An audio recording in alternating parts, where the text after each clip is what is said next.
Hello students, welcome to UG learning classes. आज हम physics में कॉमा एब्रेशन देखेंगे। ये क्या है? एब्रेशन का सेकंड टाइप है। इसके पहले हमने एब्रेशन क्या होता है, टाइप्स ऑफ एब्रेशन, ये पढ़ चुके हैं। यदि आपने वीडियोस ना देखी हो तो आप लिंक डिस्क्रिप्शन में दी हुई है, आप वहाँ से भी देख सकते हैं, या हमारे चैनल की प्लेलिस्ट में भी आप सर्च करके देख सकते हैं। तो कॉमा एब्रेशन में आने के पहले मैं थोड़ा सा इंट्रो बता देती हूँ। एब्रेशन क्या होता है? एब्रेशन दोष होते हैं किसी भी इमेज को फाइंड करने के लिए। जब क्या होती है, इमेज में किसी भी प्रकार का दोष आने लगता है, चाहे वो लेंस के थ्रू हो, चाहे वो ऑब्जेक्ट की पोजीशन के थ्रू हो। यदि इमेज में कोई दोष आने लगता है, यदि इमेज ब्लर आ रही हो या पॉइंट इमेज ना बन रही हो, तो इस प्रकार के दोष को हम क्या बोलते हैं? एबरेशन बोलते हैं। ये एबरेशन कितने टाइप्स के होते हैं? दो टाइप्स के होते हैं, मोनोक्रोमेटिक और क्रोमेटिक। तो अब हम क्या पढ़ रहे हैं? मोनोक्रोमेटिक एबरेशंस के टाइप देख रहे हैं, जिसमें हमने स्फेरिकल एबरेशन लास्ट टॉपिक देखा था, और अब सेकंड टाइप देख रहे हैं, comma aberration. Total monochromatic aberration 5 types के होते हैं। फर्स्ट होता है स्फेरिकल एबरेशन, सेकंड है कॉमा एबरेशन, थर्ड है एस्टिग्मेटिज्म, फोर्थ है कर्वेचर एब्रेशन, और फिफ्थ है डिस्टॉर्शन एब्रेशन। तो हम सेकंड टाइप देख रहे हैं, कॉमा एब्रेशन। अब हम देखते हैं कि कॉमा एब्रेशन क्या होता है। तो ये इसमें नाम से ही समझ में आ रहा है क्या लिखा है, कॉमा लिखा है। कॉमा मीन्स क्या होगा, थोड़ी थोड़ी डिस्टेंस पे क्या होगी, इमेज बनेगी। लेकिन ये इमेज किस फॉर्म में बनती है? ये कॉमेट के शेप में बनती है। कॉमेट मीन्स पुच्छल तारा, जिसको हम पुच्छल तारा हिंदी में कहते हैं, पुच्छल तारे के शेप में बनती है, इसलिए हम इसे क्या बोलते हैं, एक कॉमेट शेप बोलते हैं, और शॉर्ट में इसे कॉमा एब्रेशन बोला जाता है। इमेज जो बनती है इस फॉर्म में बनती है, ये ऐसे ऐसे ऐसे इस टाइप से। और ये क्या होती है, ये जो इसकी डायमीटर क्या होती है, इंक्रीज हो जाती है। ये रिंग फॉर्म में बनती है, और डायमीटर क्या होती है, ये इंक्रीज हो जाती है। और लास्ट में इस टाइप की पॉइंट, इस टाइप का छोटा सा लास्ट में रिंग मिलती है। तो ये क्या होता है, ये क्या बना रहा है हमारा, कॉमा एब्रेशन। इस टाइप की, मतलब कॉमेट की शेप की इमेज बना रहा है। तो अब हम डेफिनेशन देख लेते हैं कि कॉमा एब्रेशन की डेफिनेशन क्या होती है।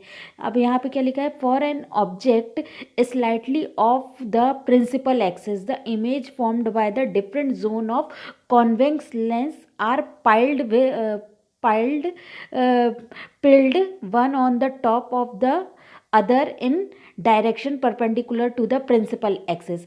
हम अब जैसे यहाँ पे क्या बोल रहा है कि object slightly off principal axis, तो यहाँ कॉमा एब्रेशन में क्या होता है कि जो हमारा ऑब्जेक्ट रहता है वो प्रिंसिपल एक्सिस में ना होकर प्रिंसिपल एक्सिस से दूर होता है। तो दूर होने के कारण जो रेज होती हैं, वो रेज क्या होती है, लेंस में से पास होने के बाद क्या होती है, जब वो मिलती हैं तो वो क्या होती है, क्योंकि पैरेक्सियल और मार्जिनल रेज हैं, तो वो दोनों ही रेज क्या होंगी, अलग अलग पॉइंट में मिलेंगी। तो इस अलग अलग पॉइंट में मिलने के कारण ही क्या होती है, ये अलग अलग इमेज फॉर्म करती हैं। अब ये इमेज, ये top of the principal axis भी बन सकता है, और up of the principal, down of the principal axis भी बन सकता है। तो ये हम इमेज में देखेंगे कि किस प्रकार के डायग्राम में देखेंगे कि किस प्रकार से इमेज फॉर्म हो रही है। अब ये क्या बोल रहा है, direction perpendicular to the principal axis. और ये जो इमेज फॉर्म होती है, ये प्रिंसिपल एक्सिस पे फॉर्म नहीं होती है, बल्कि प्रिंसिपल एक्सिस के परपेंडिकुलर फॉर्म होती है। ये जो एब्रेशन है, कॉमा एब्रेशन है, स्फेरिकल एब्रेशन से के समान ही है, बट थोड़ा सा डिफरेंस रहता है कि जो स्फेरिकल एब्रेशन में जो इमेज फॉर्म होती है वो कैसी होती है, प्रिंसिपल एक्सिस पे ही फॉर्म होती है। और कॉमा एब्रेशन में जो इमेज फॉर्म होगी वो क्या होगी, perpendicular to the principal axis form होगी। मतलब मीन्स यहाँ पे प्रिंसिपल एक्सिस पे इमेज फॉर्म ना होके परपेंडिकुलर डायरेक्शन में इमेज फॉर्म होगी। This transfer displacement of the image due to the variation of the focal length of the lens zone is known as coma. That means जो ये image हमें अलग अलग point में मिल रही है, कॉमेट शेप की इमेज मिल रही है, ये क्यों मिल रही है? इसका मेन रीज़न ये है कि जो हमारा लेंस है वो क्या होता है, जोन्स में डिवाइड होता है। सपोज ये लेंस है, अब जोन्स क्या होते हैं, ये प्रिंसिपल एक्सिस है, तो ये हमारे क्या है, ये जोन्स में डिवाइड होगा लेंस इस टाइप से। ये और भी छोटे हम टाइप में, तो ये 1 2 3 4 5 इस प्रकार लेंस जो होता है जोन्स में डिवाइड होता है। अब जैसे यहाँ ये हमारा पॉइंट ऑब्जेक्ट है, पॉइंट ऑब्जेक्ट से ये हमारी रेज गई और ये इस पॉइंट में आ रही है, यहाँ से ये हमारी रेज गई, यहाँ से आई, इस पॉइंट में इमेज बनाई। ये हमारा क्या है, हमने एक स्क्रीन लगाई यहाँ पे। अब ये सेकेंड जोन से होकर जा रही है इमेज रेज हमारी, तो ये क्या होगी, किस पॉइंट से, फिर ये इधर इमेज बनाएगी। इस प्रकार से ये हमने देखा फर्स्ट इमेज, सेकेंड इमेज। इस प्रकार से क्या होती है, ये जोन्स के कारण जो जोन्स के कारण इमेज क्या होती है, अलग अलग पॉइंट पे फॉर्म होती हैं। तो अब हम इसको अपने डायग्राम में देखते हैं, ये किस प्रकार से इमेज कॉमेट के शेप में फॉर्म हो रही है। अब हम यहाँ इस डायग्राम में देखते हैं कि इमेज कैसे फॉर्म हो रही है। तो इमेज हम देखेंगे, ये हमने क्या लिया है, ये कोई पॉइंट ऑब्जेक्ट लिया है ओ डैश में, मीन्स जो हमारा, यदि हम यहाँ पे इस टाइप से हम ये देखें कि इस फॉर्म में, तो हम यहाँ क्या कर रहे हैं, हम पॉइंट ऑब्जेक्ट रख रहे हैं और यहाँ से क्या हो रही है, रेस क्या हो रही है, पास हो रही है। तो यहाँ पे देखिए ये, इसलिए मैंने डिफरेंट डिफरेंट कलर से बनाया हुआ है। ये देखिए पिंक कलर की जो रेड जो रेस जा रही हैं थर्ड नंबर पे, है ना। ये फर्स्ट नंबर की पहले देख लीजिए, ये रेड कलर से बनी हुई, रेड कलर से रेस पास हुई। ये प्रिंसिपल एक्सिस से प्रिंसिपल एक्सिस में ना होकर प्रिंसिपल एक्सिस से थोड़ी दूर है, मतलब या नियर कह लीजिए, प्रिंसिपल एक्सिस के पास है। फिर क्या हो रही है, रेस थोड़ी थोड़ी दूरी पे बढ़ती जा रही है। तो ये जो रेड कलर से इमेज कहाँ फॉर्म हो रही है, I1 पर फॉर्म हो रही है। फिर ग्रीन कलर से इमेज कहाँ फॉर्म हो रही है, ग्रीन कलर से जो रेस पास हो रही हैं वो I2 इमेज फॉर्म कर रही हैं। और ये जो पिंक कलर की थर्ड रे है वो क्या कर रही है, I3 पर इमेज फॉर्म कर रही है। और यहाँ पे एक चीज़, जो हमारी ये जो लेंस के सेंटर में से होके जो रेज जा रही है, ये पॉइंट ऑब्जेक्ट से, तो ये कहाँ पे मिल रही है, ये स्क्रीन, ये क्या किया हमने, एक ही स्क्रीन लगाई हुई है। ये एक प्रकार से क्या देख रहे हैं, ये हमने स्क्रीन लगाई है और स्क्रीन पे ही क्या कर रहे हैं, इमेज को हम देख रहे हैं। तो ये जो पॉइंट P है, तो पॉइंट P क्या बना रही है, ये पॉइंट इमेज बना रही है। कब, जब रेज कहाँ से होकर जाए, लेंस के सेंटर में से होके जाएगी, तो बिना डेविएट हुए ये डायरेक्ट स्क्रीन पर पॉइंट इमेज बनाएगी, तब यहाँ पे हमें कोई एबरेशन नहीं मिलेगा। लेकिन हम क्या देख रहे हैं कि लेंस क्या होता है, जोन्स में डिवाइड है, इसलिए क्या हो रहा है, ये जो इमेज मिल रही है हमें डिफरेंट डिफरेंट पॉइंट्स में मिल रही है। जैसे हमें I1 I2 I3 के फॉर्म में क्या मिली, इमेज मिली। अब ये देखिए, ये जो हमारे ये क्या मिल रहा है हमें, कॉमेट के शेप में। अब ये देखिए जो हमें ये रिंग्स मिल रही हैं, इनकी रेडियस और डायमीटर दोनों ही कैसी हो रही है, इंक्रीज हो रही है ना। तो ये क्या है, कॉमेट के शेप में हमें ये इमेज मिलती है, इसलिए हम इसे क्या बोलते हैं, कॉमा एबरेशन बोलते हैं।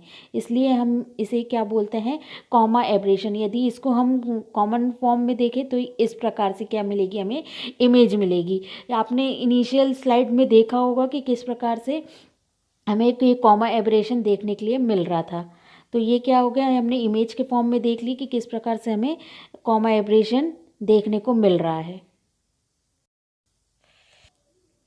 अब यहाँ पे देखिए क्या लिखा है, the incident light 1 2 3 and 1 2 3 are pair of the parallel rays. जैसा कि मैंने अभी स्लाइड में दिखाया आपको, प्रिंसिपल एक्सिस के ऊपर और प्रिंसिपल एक्सिस के जो नीचे रेज थी, वो दोनों ही क्या है, पेयर के फॉर्म में। और पेयर के फॉर्म में होने के कारण जब हम स्क्रीन पे हम देख रहे हैं, दोनों मिलती हुई अलग अलग स्क्रीन पे अलग अलग पॉइंट्स में मिल रही है और क्या करें, इमेज फॉर्म कर रही हैं। तो ये वही लिखा है, the parallel raise at the two end of the diameter of the lens zone each of this pair produce point image. तो ये जो पेयर हमें रेस के, लाइट रेस के जो पेयर्स हैं, वही क्या कर रहे हैं, स्क्रीन पे पॉइंट इमेज फॉर्म कर रहे हैं, जिसे हमने I1 I2 I3 से डिनोट किया है। Due to the zonal variation in focal length of the lens, कि किसके कारण, जोनल, जो हमने लेंस के जोन के वेरिएशन के कारण हमें क्या हो रही है, इमेज अलग अलग पॉइंट में मिल रही है। अब point image I1 I2 and I3 trace out the ring image of increase radii. अभी मैंने बताया कि जो इमेज जो मिल रही थी हमें रिंग के शेप में मिल रही थी या कॉमेट के शेप में मिल रही थी, और उसकी रेडियस क्या हो रही थी और डायमीटर क्या हो रही थी, इंक्रीज हो रही थी। दस for the single near of the axial point object O dash, we get image as a series of overlapping circle in shape of comet। जो हमने इमेज बनाई थी कॉमेट की शेप इस प्रकार से देख रहे थे, तो ये क्या हो रहा है, सर्कल एक दूसरे में रिंग क्या कर रही हैं, ओवरलैप कर रही हैं, और ओवरलैप करने के बाद ही क्या बना रही है, एक सर्कल फॉर्म कर रही हैं, और ये किस फॉर्म में बन गई, ये कॉमेट का शेप बना रही है, इसलिए हम इसे क्या बोलते हैं, कॉमा एबरेशन बोलते हैं। अब हम देखते हैं रिमूवल ऑफ कॉमा एबरेशन। तो हम यहाँ देखते हैं कि कॉमा एबरेशन को हम रिमूव कैसे कर लेते हैं। तो फर्स्ट हमने क्या लिखा है, by applying the sine condition. तो हम यहाँ पे क्या कर लेते हैं, साइन कंडीशन का यूज़ करके हम कॉमा एबरेशन को रिड्यूस कर सकते हैं। अब साइन कंडीशन क्या होती है, तो इसमें जो लेटरल मैग्निफिकेशन होता है या लीनियर क्या बोलना चाहिए, रेखीय आवर्धन जिसको हम बोलते हैं, रेखीय आवर्धन क्या होना चाहिए, जो सभी रेज जो पास हो रही हैं लेंस से उनके लिए रेखीय आवर्धन कैसा होना चाहिए, कांस्टेंट होना चाहिए, नियत होना चाहिए। मीन्स ये जो कंडीशन है μ1 h1 sine alpha 1 equals to μ2 h2 sine alpha 2 equals to constant, means ये कंडीशन को ओबे करना चाहिए, तभी हम क्या करेंगे, साइन एबरेशन को ये कॉमा एबरेशन को रिड्यूस कर पाएंगे। मीन्स यदि हम μ1 इक्वल्स टू μ2 ले लें, इक्वल्स टू म्यू ले लें, है ना, तब ये जो कंडीशन लिखी हमने sine alpha upon sine alpha 1 upon sine alpha 2 equals to h2 upon h1 equals to constant, तो ये कंडीशन को फॉलो करेगा तभी क्या होगा, हमारा जो कॉमा एबरेशन को हम रिड्यूस कर पाएंगे। और इस कंडीशन को अब क्या बोलते हैं हम, Abbe's sine condition. Abbe's sine condition means, Abbe's एक साइंटिस्ट का नाम है जिन्होंने ये साइन कंडीशन ये दी थी। तो इस इमेज के फॉर्म से भी हम देख सकते हैं कि यदि हमने कोई ऑब्जेक्ट ले रहे हैं तो हमें क्या मिल रहा है, ये इमेज फॉर्म हो रही है, क्या कैसी इमेज मिल रही है, पॉइंट इमेज मिल रही है, जब रेस कहाँ से होकर जा रही है, प्रिंसिपल एक्सेस से और लेंस के सेंटर में से होके जा रही है। और दो मीडियम हमने μ1 μ2 लिए थे, यदि μ1 μ2 को हम इक्वल कर दें तो ये कंडीशन जो रहेगी साइन कंडीशन वो फॉलो हो जाएगी। अब सेकंड हम रिमूवल के लिए क्या कर सकते हैं, बाय यूजिंग एप्लैनेटिक लेंस। एप्लैनेटिक लेंस क्या होते हैं, जिनमें हम यदि कोई पॉइंट ऑब्जेक्ट रखें तो हमें पॉइंट इमेज ही मिले, तो इस प्रकार से हम एप्लैनेटिक लेंस का यूज़ कर सकते हैं।